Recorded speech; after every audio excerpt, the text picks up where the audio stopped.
So good morning, thank you for clicking play on this video. You join us on a quite wet and cold Grand Prix track. I'm driving the Project RX8. We've got a Porsche Turbo behind us. I'm going to let him pass now.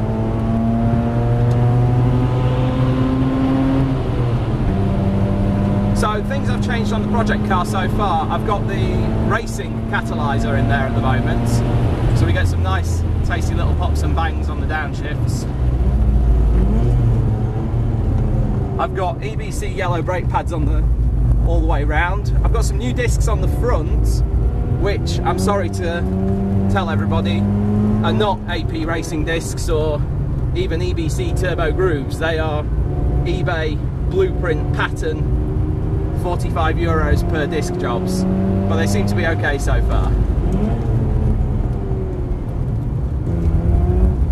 As you can tell, it's rather wet. Oh, missed that link completely.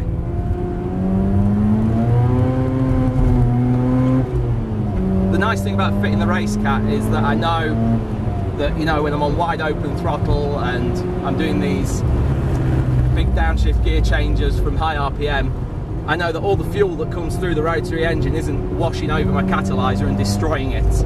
And also the sustained high temperatures of running at 9,000 RPM.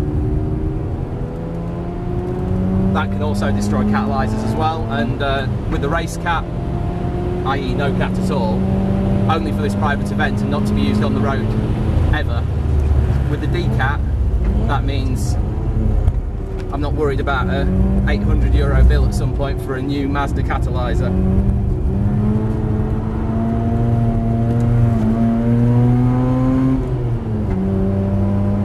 The other modification I've made to the car since my last update is I've put some H&R Racing springs on, and I've done exactly what I tell people not to do, which is I've upgraded the springs without upgrading the dampers. Normally that's a really stupid thing to do. You know, when Mazda sit down, they spend quite a lot of money making a car handle well, and they don't expect you to go shortening the springs and changing all the geometry. My rationalisation for this was pretty simple.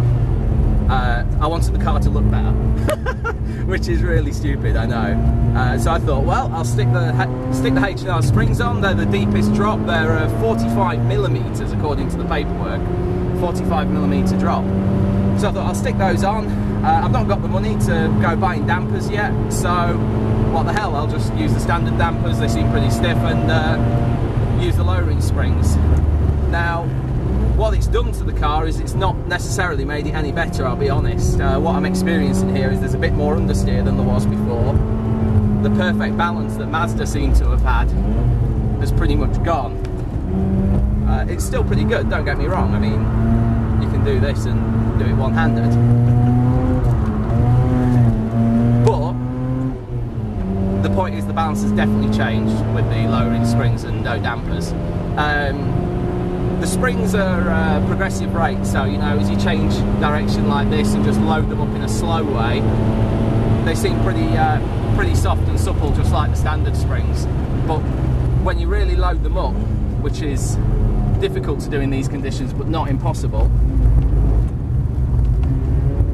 then they really stiffen up.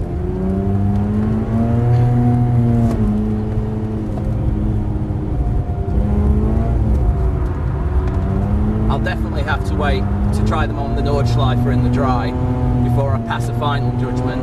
But at the moment, the springs definitely make the car look good. The ride quality is a little bit deteriorated. The balance on track is a little bit deteriorated as well. All in all,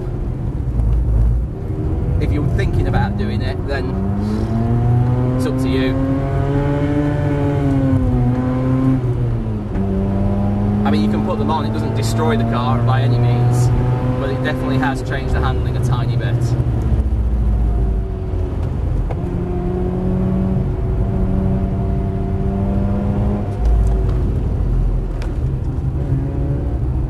The brakes are performing pretty well, they're not fading at all, but the discs are really noisy.